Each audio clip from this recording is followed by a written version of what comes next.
let's talk about the state hook. And this is the most common, most important hook out of all of them. And if we check out the documentation, you see that the useState is a hook. We call it inside a function component to add some local state to it. So this is exactly what we need. So we need now the useState hook to replicate whatever we did in the constructor here to create the state. So the way we do that is a little tricky. So hang with me here and then I'll explain exactly what's happening. We first declare a constant, and in here we'll do array destructuring. That is, the useState hook is going to return for us two things. One is the robots. Remember, this is part of our state. And the second thing is the function that changes this robots. And usually the standard naming convention is to say set with the name of whatever the state that we're changing is. So we'll say set robots. So const robots is the state now, and set robots is the function that changes the state. So we're going to say equals useState, which we've imported from here. And then in the useState, we give it the initial state. So what's the initial state of robots? Well, right over here, it's an empty array. So we just give it an empty array. And again, this is a bit of a magic that's happening with React. This idea of hooks isn't a JavaScript context. It doesn't really exist in the JavaScript world. Hooks are very React specific. So there is a bit of magic that's happening. In this case, we just need to understand that useState returns for us just by doing this. It's going to return for us, one, a piece of state, and second, the function that changes that state. So we can change or name these variables whatever we want to describe our state.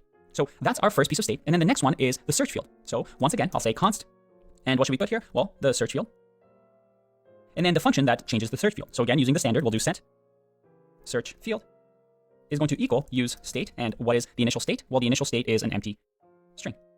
There you go. That's it. We've just recreated this part.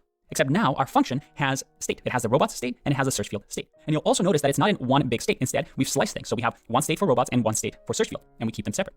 Now, this initial state can be anything you want. You see here how this.state was an object, and if we wanted to, we could make this into an object, but this is completely up to you and what state you want to have in your app. Now, another thing that tricks a lot of beginners is this array destructuring, which is a new JavaScript feature. Essentially, what this allows us to do is it allows us to name our state whatever we want.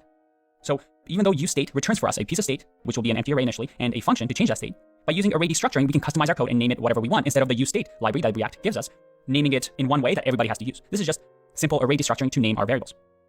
Now that we have a piece of state, well, forget about the component did mount for now. We're going to go to the onSearchChange event, and we see here that instead of doing onSearchChange, what we'll do is remove this.setState because we're no longer in a class, and instead, to change the search field, all we need to do is say set search field. So this.setState changes to set search field, and this search field can be changed. So in this case, because we just give it exactly what the change needs to be, we can just remove the object here and just say event.target.value is going to set the search field. So we got rid of a this, and then what else do we have here? This.state here we no longer need because, again, we don't have a state object. Each robots and search field is already here. So we can just remove this entire line because we already have access to robots and search field. And then if we go here, robots.filter, we have that. Any more of this around here? No, everything should be good. Let's save. We see that set robots is assigned a value, but never used. And that is because we haven't implemented the component did mount yet. But let's have a look. If I go back to our app, it's loading because we haven't fetched anything. But if I open up the developer tools and console, and let's just log out over here. Let's just do console.log robots and then search field. If I save and go back, we see that we have an array and an empty string. So we have state, we've created state inside of our function using the useState hook that allowed us to finally do exactly what we did with a class component, but in a functional way. Next step is to add the lifecycle hooks. Again, remember what hooks are. Hook is a special function that lets you hook into React feature. We've hooked in to the state feature of React so that we can create state. The next part is to hook in to the lifecycle events that we got with classes, but this time within a function. I'll see you in the next one. Bye-bye.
let's talk